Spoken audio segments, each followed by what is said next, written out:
Hemos hablado hoy, Antonio, al inicio del programa con el presidente de la Asamblea, con Enrique Osorio, que además, nos contaba eso, ¿no? Que se va a remontar a 1983, que él estaba opositando, tenía entonces 24 años y que recordaba aquella fecha pues con ilusión, teniendo en cuenta que había aprobado las oposiciones y que llegó a estar en la sede de lo que fue la primera de la Asamblea de Madrid, que estaba en San Bernardo, nada que ver con esta que está ahora en Vallecas, donde, por cierto, pues ya estaban por allí presidentes autonómicos, presidentes de la Asamblea, Joaquín Leguina ya con el pelo blanco, pero ahí sigue teniendo el pelo en su sitio. Y la cabeza muy bien puesta, es verdad.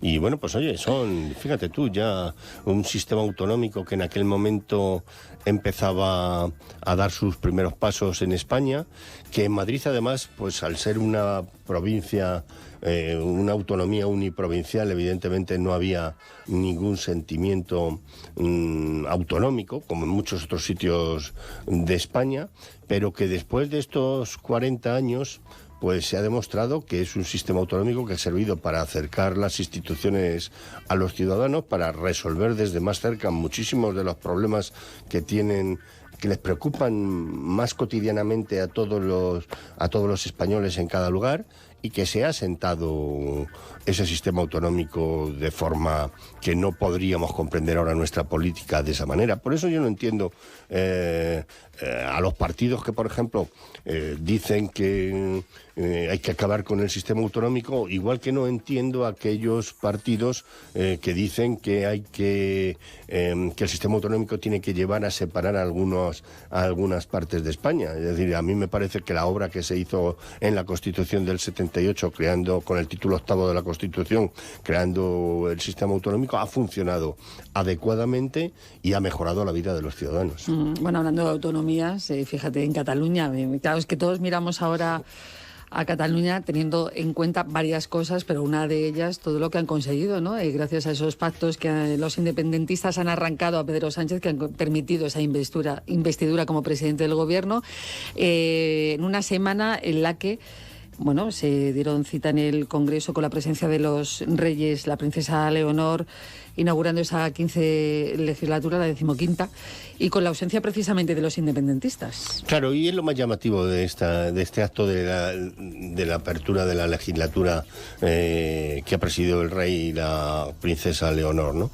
Es decir, el problema está en que Esquerra Republicana de Cataluña, que Junts, que el BNG y que Bildu no hayan acudido, pues lo que demuestra es que incumplen lo que son sus funciones, porque ellos se presentan al Parlamento y saben perfectamente que el jefe del Estado es el rey. Y entonces, porque uno pueda estar en contra del rey o quiera incluso cambiar en su día, si es posible, y gana con los votos suficientes para hacer una reforma y poder cambiar la forma del Estado español para cambiar a la cúspide de ese Estado, pero eso no quiere decir que no cumplan con sus deberes y acudan, y por educación además, pues sepan que el rey es el jefe del Estado y por consiguiente pues tienen que acudir como a cualquier otro pleno del Congreso. Pero bueno, es significativo que no acudiesen por aquello de que no aceptan la monarquía. Pero hombre, hay que tener en cuenta una cosa, este año seguramente tiene más gravedad porque estos 4 partidos son socios del Partido Socialista y por tanto están sujetando la gobernabilidad de España. Y eso es lo verdaderamente grave en este suceso, ¿no? En esta apertura de la legislatura, que 4 partidos que están sujetando y son peldaños para que Pedro Sánchez pueda seguir en el gobierno, pues no han sido capaces ni por educación de acudir porque iba a ir el rey, que es el jefe del Estado español. Que estamos hablando de un acto solemne con presencia de los reyes, con discursos importantes como son el de la presidenta, en este caso de la Cámara Baja, de Francina Armengol, que no consiguió el aplauso de una bastante importante bancada del Parlamento. Claro, sí, es verdad. Tanto Vox como el Partido Popular no aplaudieron a Francina Armengol. Es verdad que Francina Armengol, vamos a ver, es una presidenta inusual, porque normalmente los presidentes, incluso los más partidistas, han buscado una vía independiente, o al menos de apariencia de independencia, de lo que es el Congreso de los Diputados, de lo que es los partidos o el propio gobierno. Pero en estos casos, desde el primer momento, Francina Armengol sabe perfectamente para lo que fue puesta allí y ha cumplido por completo con las órdenes que le han transmitido, sobre todo desde la Moncloa. El discurso que hizo, pues fue un discurso ciertamente muy partidista.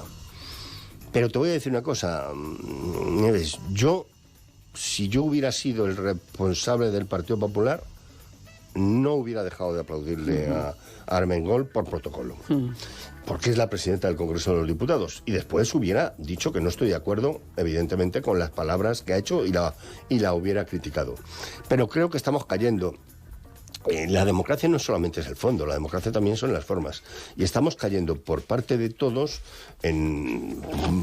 por un abismo en el que estamos perdiendo las formas unos y otros, que eso no nos va a llevar a nada bueno.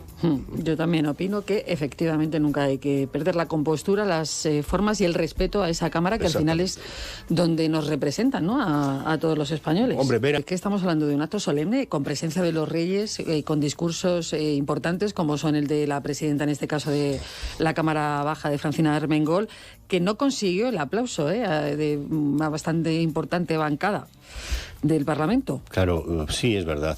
Tanto Vox como el Partido Popular no aplaudieron a Francina Armengol. Es verdad que Francina Armengol, vamos a ver, es una presidenta inusual, porque normalmente los presidentes, incluso los más partidistas, han buscado una vía independiente, o al menos de apariencia de independencia, de lo que es el Congreso de los Diputados, de lo que es los partidos o el propio gobierno. Pero en estos casos, desde el primer momento, Francina Armengol sabe perfectamente para lo que fue puesta allí y ha cumplido por completo con las órdenes que le han transmitido, sobre todo desde la Moncloa. El discurso que hizo, pues fue un discurso ciertamente muy partidista. Pero te voy a decir una cosa, Nieves, si yo hubiera sido el responsable del Partido Popular, no hubiera dejado de aplaudirle a Armengol por protocolo, porque es la presidenta del Congreso de los Diputados, y después hubiera dicho que no estoy de acuerdo, evidentemente, con las palabras que ha hecho y la hubiera criticado. Pero creo que estamos cayendo. La democracia no solamente es el fondo, la democracia también son las formas. Y estamos cayendo por parte de todos por un abismo en el que estamos perdiendo las formas unos y otros, que eso no nos va a llevar a nada bueno. Yo también opino que efectivamente nunca hay que perder la compostura, las formas y el respeto a esa Cámara, que Exacto. al final es donde nos representan, ¿no? A todos los españoles. Hombre, ver a Feijóo con los brazos cruzados cuando había terminado de su discurso la presidenta del Congreso, pues a mí no me gustó, no me representa. Pedro Sánchez está en el punto de mira mediático, lógicamente no solo por esa ley de amnistía. Mañana, por cierto, está prevista, ¿no? Esa reunión, encuentro con verificadores internacionales. ¿Dónde era al final? En Ginebra. En Ginebra. Veremos qué pasa, pero claro, es que hay tanto ocultismo siempre respecto a esto, nos maravilla. Es que no entiendo además por qué motivo ese ocultismo. Es decir, vamos a ver, ni siquiera es estratégicamente conveniente para el Gobierno y para el Partido Socialista tanta falta de transparencia. Porque yo entiendo que el independentismo quiere aprovechar esta falta de transparencia para sus objetivos. Porque ellos son así. Hay que tener en cuenta que se está negociando con un prófugo de la justicia. Pero el Partido Socialista, si el Partido Socialista lo que cree que está haciendo es algo que está dentro de la Constitución y que evidentemente es democrático, ¿por qué no lo va a explicar? Al revés, lo que debería es dar cuantas más explicaciones mejor a los españoles para que comprendan lo que está haciendo. Por consiguiente, cuando lo ocultan de esta manera es porque es más difícil explicar lo que van a hacer que dar explicaciones de por qué lo están ocultando. Y eso crea un recelo en los ciudadanos aún mayor que tiene ya las apariencias de todo esto. Claro, oye, que se haga una reunión bilateral entre Junts y el Partido Socialista, que digan, sí, son reuniones de partidos. No, son reuniones de partidos que van a decidir cosas que después van a afectar a todos los españoles. Y por tanto, esta es otra cuestión más para que estuvieran explicándolo con claridad todo esto. Pero aparte de todo, hacer una reunión en Ginebra, con el simbolismo que tiene Ginebra, de acuerdos de paz internacionales, etcétera, bilateral entre Cataluña, como ellos lo plantean, y España, y encima con un verificador o un mediador internacional, pues la verdad es que es para estar muy recelosos, porque además justo que coincida esto prácticamente con la apertura de la 15ª legislatura del Parlamento, bueno, si alguien tiene que controlar las decisiones políticas en este país, es el Parlamento. Ahí es donde se tendrían que estar celebrando las reuniones, y no en una sala de Ginebra sin saber ni siquiera, porque se ha ocultado, quién es ese verificador internacional que va a dar fe de los acuerdos que así se hagan, que van a afectar después a todos los españoles. Nos vamos a ir en directo donde se encuentra nuestro compañero Pepe Frutos. ¿Qué tal, Pepe? Buenos días. Hola, buenos días, ¿qué tal? Pues sí, efectivamente, como estabais oyendo, acaba de arrancar este pleno tan especial de la Asamblea de Madrid. Por cierto, por el 40 aniversario de la constitución de este Parlamento regional, pero también por el 25º aniversario de su instalación en la actual sede, aquí en el distrito de Vallecas. 25 años lleva ya la Asamblea de Madrid haciendo sus trabajos aquí en Vallecas. En estos momentos Enrique Osorio está haciendo pues historia de aquel año de constitución de la Asamblea de 1983. Después van a intervenir pues los portavoces actuales de los distintos grupos, también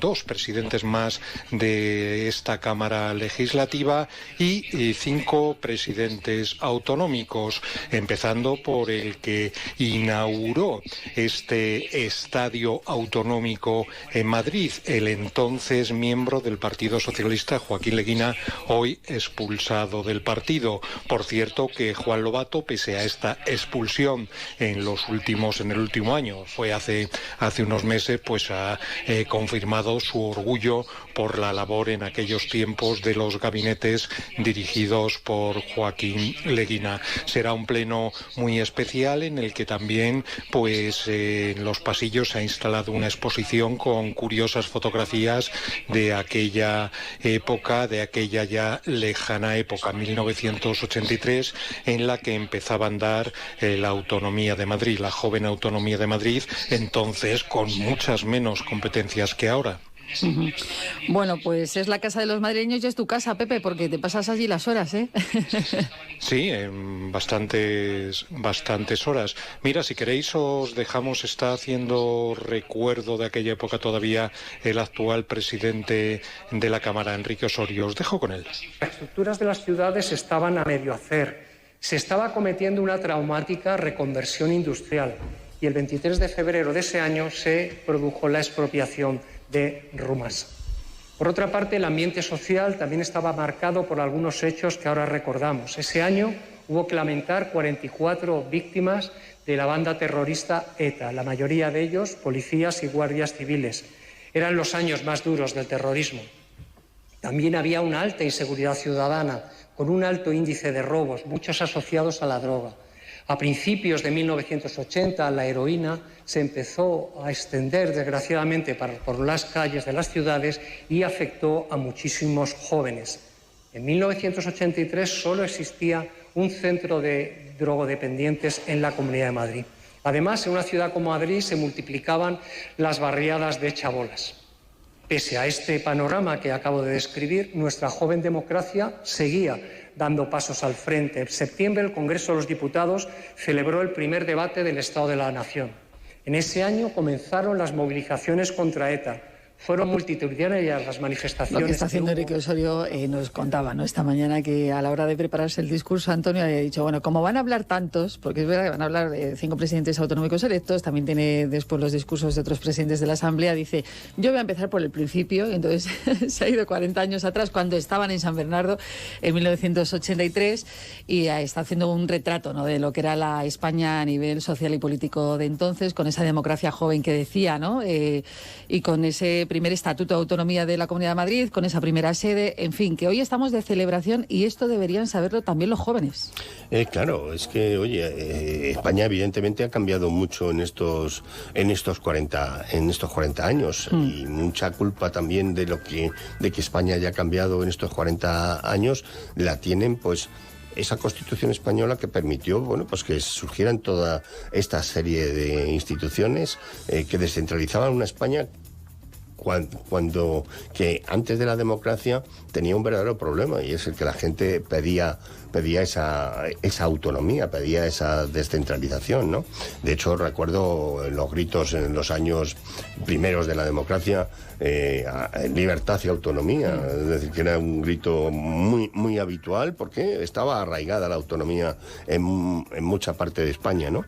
Y esto ha llevado probablemente al programa histórico más importante de bienestar que ha tenido nuestro país, y muchas veces lo ponemos esto en duda y se toman y se dan pasos que ponen en riesgo este bienestar que hemos alcanzado, y verdaderamente los que hemos podido vivir aquellos años y podemos vivir con plenitud y todavía juventud porque en aquellos años éramos muy jóvenes, pues creo que las nuevas generaciones deberían de comprender el salto tan importante que ha dado nuestro país, y que evidentemente lo que deberíamos de hacer todos es trabajar, como decía el otro día el rey en su discurso en el Congreso de los Diputados, para que las siguientes generaciones vivan más felices que hemos vivido nosotros. Yo estoy convencido que si en este país no lo estropean nada, las siguientes generaciones van a ser más felices que yo he podido ser. O al menos van a tener más cosas que yo he podido tener. No hablo de felicidad, pues yo también he sido muy feliz, pero van a poder tener y disponer más cosas de las que yo pude disponer cuando era joven, con las dificultades que hemos tenido todos, antes y ahora. Pero evidentemente lo que no puede nadie, y sobre todo los políticos, es convertirse en un problema, porque los políticos en aquella época lo demostraron, no fueron un problema, sino que fueron la solución que dio salida a los problemas que tenía España. Estamos hablando de la época a la que se refería Enrique Osorio, de la movida madrileña. Sí. ¿Tú ibas de discotecas en esa época? Sí, claro. ¿Llevabas el pelo largo o no? Vamos a ver. Bueno, yo lo llevaba... No, yo jamás he llevado el pelo muy largo, pero evidentemente lo llevaba más largo de lo que lo llevo ahora. Ciertamente, porque todo el mundo lo llevábamos más largo de lo que lleva ahora. Y llevaba pantalones vaqueros y llevaba pantalones campana, que era lo que se estilaba en aquella época. Tengamos en cuenta una cosa, yo también tuve una etapa política en mi vida profesional, en mis primeros años. Y mientras que aquí se estaba inaugurando la Asamblea de Madrid, yo estaba inaugurando como político, como diputado autonómico, la Asamblea, las Cortes de Castilla y León. Es decir, las primeras Cortes autonómicas que se hacían en Castilla y León. Por tanto, yo también estuve allí. Esa etapa la he ayudado yo también a forjar, ¿eh? Y tienes, no sé, claro, ahora que ves la vida pasar como todos, ¿no? Y con esa experiencia atribuida, ¿pensabas que en algún momento España iba a estar en el punto en el que se encuentra ahora a nivel político? No. Sobre todo lo que no podía pensar es que después de las dificultades que se tuvo para hacer la transición, que fue modélica, las dificultades que se tuvo y las dejaciones que hubo que hacer por una y otra parte para que la Constitución no fuera una Constitución de unos, sino que fuera la Constitución de todos, lo que no podía pensar es que 44 años o 40 años después hubiera alguien que pusiese en duda precisamente eso, que fue el gran peldaño de lo que ha empujado a España a las cotas de bienestar que tiene ahora mismo. Por eso cuando veo políticos que creen que todo lo están inventando ellos, pues de verdad deberían de mirar por un agujerito y darse cuenta de que muchas generaciones trabajaron precisamente para que los políticos ahora puedan vivir mucho mejor que los políticos de aquella época, sin duda. Y hay que tener en cuenta que en aquella época la inmensa mayoría de los políticos eran vocacionales, no eran profesionales como son ahora. Y evidentemente todos tuvimos que tragarnos muchas cosas en beneficio del pluralismo que es fundamental en la democracia, para que se haya llegado a una etapa en el que no podemos permitir que nadie chafe aquello. Mira, se están ahora proyectando imágenes hablando de la democracia, de los políticos, de quienes habéis formado parte también de la historia. En este caso estamos hablando de la Asamblea de Madrid, de quienes ocuparon cargos tanto en la presidencia, diputados, presidentes de la Asamblea. Mira, Rafael Simancas. Claro, fíjate qué joven. Fíjate qué joven. Estaba también Fausto Fernández Díaz. Bueno. He visto por ahí fotos de Jaime Elisabetsky del PSOE, de Ángel Pérez, de Izquierda Unida, que hace poquito estuvo aquí con nosotros en el estudio. En fin, que, como digo, es lo que se está produciendo allí ahora mismo en Doña Carmen la Asamblea. Menéndez González Palezuela, doña Inés Sabanés Nadal y don Gregorio Gordo Pradel. Bueno, pues así te voy a despedir, Antonio, aunque hay mucha tela que cortar y muchos asuntos, pero van a seguir dando que hablar, porque claro, tenemos entre otros que Israel ha retirado a su embajadora de España. Bueno, es un conflicto diplomático importante. A mí me parece que en las relaciones internacionales España está patinando, Pedro Sánchez está patinando más de lo adecuado, y enfrentarse con un amigo como es Israel en estos momentos, pues creo que no es oportuno. Pues esto va a seguir dando que hablar, y seguramente la semana que viene actualizaremos esto y otros temas. Ha sido un placer como siempre. Igualmente, y buen fin de semana. Gracias.